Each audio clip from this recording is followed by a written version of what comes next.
ଆକୁଳ ପ୍ରାର୍ଥନାରେ ଥରି ଉଠିଲା ଶ୍ରୀମନ୍ଦିର, ଭକ୍ତର ଆକୁଳ ପ୍ରାର୍ଥନାରେ ଥରି ଉଠିଲା ରତ୍ନସିଂହାସନ, ଥରି ଉଠିଲେ ସ୍ୱୟଂ ଚକାନୟନ। ଆଜି ତାଙ୍କର ପ୍ରିୟ ଭକ୍ତ କାନ୍ଦି କାନ୍ଦି ଭୂମିରେ ଲୋଟି ଯାଇଛି, ଅଖିଆ ଅପିଆ ହୋଇ ବନ୍ଦିଶାଳାରେ ପଡ଼ିଛି। ପ୍ରଭୁ ବା କିପରି ଶାନ୍ତିରେ ଶୋଇବେ ରତ୍ନ ପଲଙ୍କର ତୁଳି ତଳ ପସେଜରେ। ନିଶାର୍ଦ୍ଧରେ ମହାପ୍ରଭୁ ନିଜେ ଆସି ସ୍ୱପ୍ନାଦେଶ ଛଳରେ ଗଜପତିଙ୍କୁ କହୁଛନ୍ତି, ହେ ଗଜପତି, ସୁଆର ସେବକ ମୋର ନିର୍ଦ୍ଦୋଷ। ନିର୍ଦ୍ଦୋଷକୁ ତୁମେ କାହିଁକି ଦଣ୍ଡ ଦେଇଛ? ତୁମେ ଅପରାଧ କରିଛ, ଜଘନ୍ୟ ଅପରାଧ କରିଛ।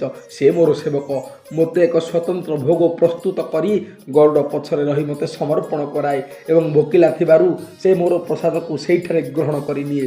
ନିର୍ଦ୍ଦୋଷକୁ ଦଣ୍ଡ ଦେବା ଜଘନ୍ୟ ଅପରାଧ, ଜଘନ୍ୟ ଅପରାଧ।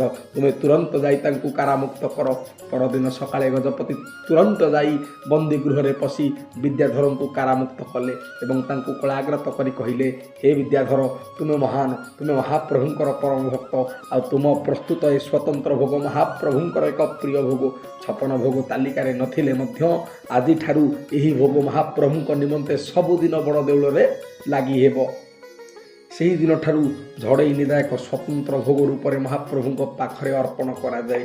କାଳକ୍ରମେ ଅପଭ୍ରଂଶର ବଶତା ସ୍ୱୀକାର କରି ଝଡ଼େଇ ନିଦା ରୂପାନ୍ତରିତ ହୋଇ ଚଢ଼େଇ ନିଦା ନାମରେ ନାମିତ ହୋଇଯାଇଛି।